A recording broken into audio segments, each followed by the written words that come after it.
Thank you for staying. Now, on the last leg of our conversation, we talk about World Hearing Day, which comes to us on Thursday, the 3rd day of March. Joining us for a very interesting conversation, though short, Major Emmanuel D. Nkonu. He's an audiologist. We also have Lieutenant Commander Michael Donko, also an audiologist and chairman of the Greater Accra ENT Nurses Group.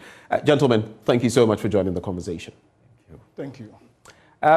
I'll start with you. What basically is the theme? I mean, first of all, World Hearing Day, is it a new thing? Is it a novelty? How long has it been around? No, World Hearing Day has been around for quite some time. Right. And it's an annual event that that guides us to ensure that the celebration goes on successfully. After every celebration, we send reports to World Health Organization for them to put together reports and then disseminate to the various countries that took part in the World Hearing Day. So it's an event that has been on for a very long time.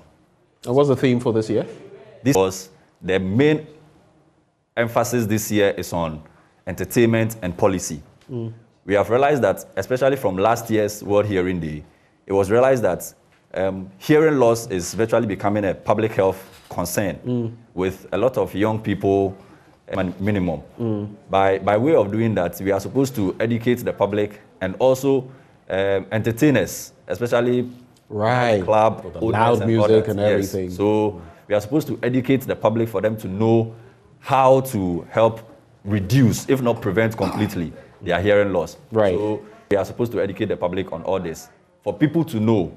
Unfortunately, it looks like most people don't know about hearing loss, and it's true because hearing loss actually is a kind of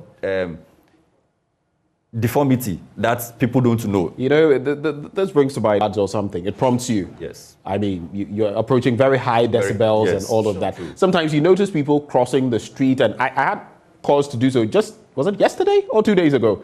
And the person was totally oblivious to what was happening around him. So things we should take note of. And also it is known that about 1 billion young people affect the ears, as I come to you. The Apiate incident, for example, the explosion and what happened in the aftermath comes to mind. But how can loud sounds affect people, their hearing and all of that? Okay, thank you very much. Sorry. With regard to loud, when you look at the structure of the ear, there are a series of cells within the ear. Now, the ear itself is into twofold. We have something we call the cochlea and the semicircular canals. This control within the ear that picks information when sounds are transmitted to them.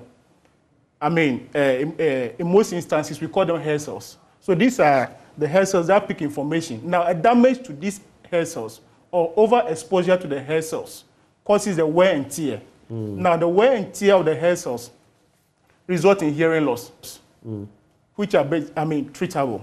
Now, with the irreversible ones, it leaves us with a permanent hearing loss. Right. And what is something associated with sound?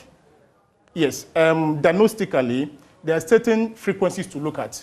And when those frequencies are confirmed, or they confirm the hearing Such hearing loss, what are some of the things we should be looking out for, Mike? Beautiful. So for entertainers or for we as individuals, if I'm going to the nightclub, of course, I'm going to enjoy myself. Right. But once I get into the club, I should have on me a hearing plug or an ear plug.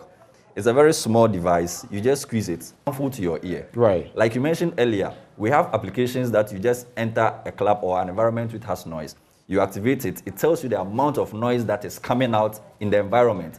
If that noise is not good for your hearing, it's two options. It's either you don't stay there. Look very much like a headphone or something. They look like that. Earpiece. I've seen some people, plug them in and. Some ones have a rubber at the tip. Right. So you just plug it in there and that's all. And you're good to go. And there are some that are for sale on the market. You get some and then you just put it in there. Someone might be thinking, oh, aren't they expensive? They are not. Usually. And you can also use, sometimes you see people using these big headphones. Some of them also have the ability to reduce the amount of sound that goes into the ear.